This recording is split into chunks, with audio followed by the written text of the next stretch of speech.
Hello and welcome back to another video today here again on Forza Horizon 5 to take a look at the second new vehicle added as part of the Forzathon themed series, which, yes, is another MG. This time it's the MG6 Xpower racing car. So the other day I took a look at the road-going MG6 Xpower, which is available for 80 points overall this series if you want to check that out. But today we're looking at the racing variant, which is available for 20 points in autumn season, so you still have until Thursday this week to win it if you haven't already.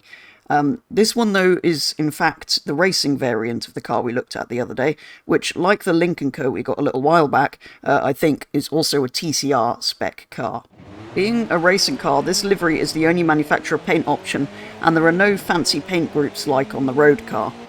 This, just like the Lynk & Co TCR car, produces 340 horsepower and weighs the same 1,320 kilos, although the MG's engine is a slightly larger capacity, but somehow produces less torque at 410 newton meters rather than the 423 of the Lynk. But they are pretty similar. They're obviously both competing in the same TCR championship. Just like the Lynk then, that puts this a rather convenient A800 from standard. As for the driving of the car, it's pretty similar to the Lynk, and it handles very well as you'd expect from a racing car, with a slight understeer tendency from the front-wheel drive, but I really don't mind that. In fact, I prefer my cars to drive slightly more to that way, even if I know that is slightly slower in the world of Forza. Rather worryingly, my fastest lap was a 106.666. In terms of upgrades and customization, there's the usual sort of thing. There's a couple of engine swaps. There's an inline 4, the same as the road car. There's also a V8 if you want to turn it into a V8 supercar, which I'm not going to do. You can, of course, rear-wheel drive and all-wheel drive swap the car. No Forza aero and stuff because it's already got racing aero. It's got all the usual tyres, tyre widths, track widths, all of that sort of stuff. Same sort of gearboxy things. Obviously, it's already got a race transmission. Driveline and diff you can obviously change. I think the only diff option yet is a rally one. This is all as you would expect. You can put race brakes on, which for some reason it doesn't have. But yeah, any of that is going to put it into S1 class, which I don't want to do. So I think given it's A800 already, what I'm going to do is leave it entirely stock and start by trying it with this, well, entirely stock setup in Horizon Open. So the first race I ended up in was around the Los Jardines circuit, where I was very brutally murdered on that one, and spent the rest of the race working my back way up through the field, to eventually finish second. Unfortunately, I was unable to catch the TVR that was up in front for the win though, and that was actually the last race in that Horizon Open, so I headed straight into another 3 races. Kicking things off with a race at the Bajo de Plano circuit, which went less well than that first one even.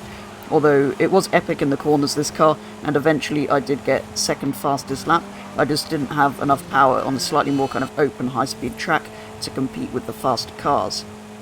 Second up was the Lookout circuit, where I started on pole, immediately losing millions of places before quickly finding myself back in second due to the speed I could take through the corners by the end of that first lap. I had a really fun battle with the Subaru for the rest of the race, who flew past me on all of the straights, with me retaking the lead on all of the corners before I eventually won the race, winning out with the handling over the power.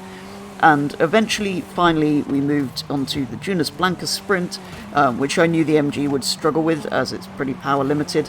To begin with, it actually went surprisingly well, better than I expected.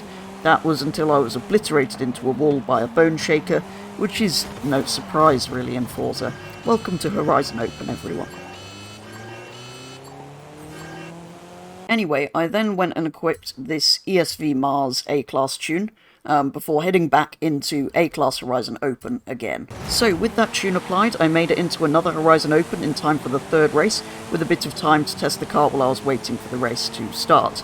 Again, the power increase was of course noticeable, and the reduced grip from the drag tyres makes it slightly slidey, but still felt very controllable.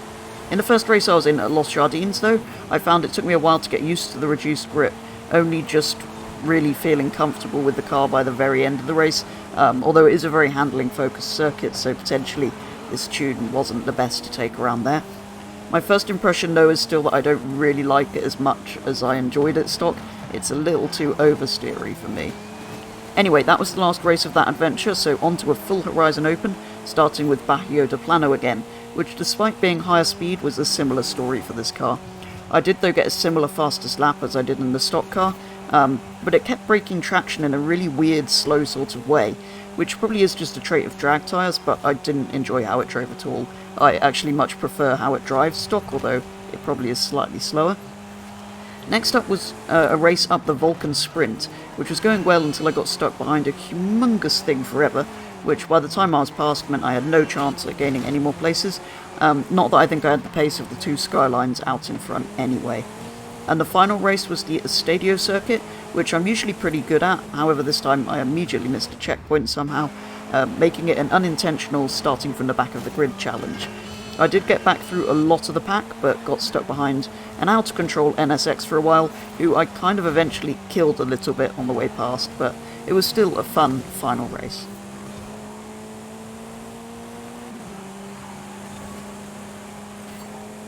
And that is going to be all for a very first look at the MG6 Xpower TCR here on Forza Horizon 5. Stock, it handles brilliantly and is really fun to drive, if a little understeery, but I generally prefer my cars that way. With an A-Class tune, it was more powerful, but I found it too oversteery, for my liking at least. Although after some races I was a bit more comfortable with it, and I'm sure in the right hands it would be faster with this tune than stock.